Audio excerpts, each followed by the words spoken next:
Sakalayan Gunarnavasya Vande Guru Sri Charanaravindan.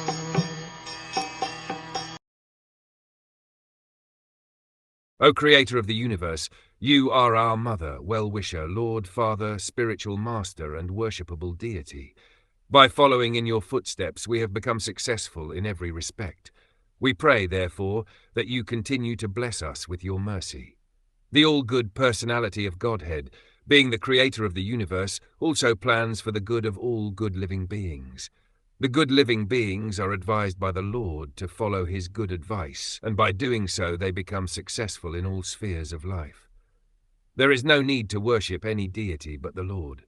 The Lord is all-powerful, and if he is satisfied by our obedience unto his lotus feet, he is competent to bestow upon us all kinds of blessings for the successful execution of both our material and spiritual lives.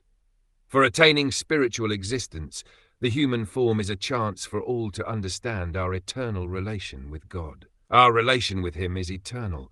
It can neither be broken nor vanished.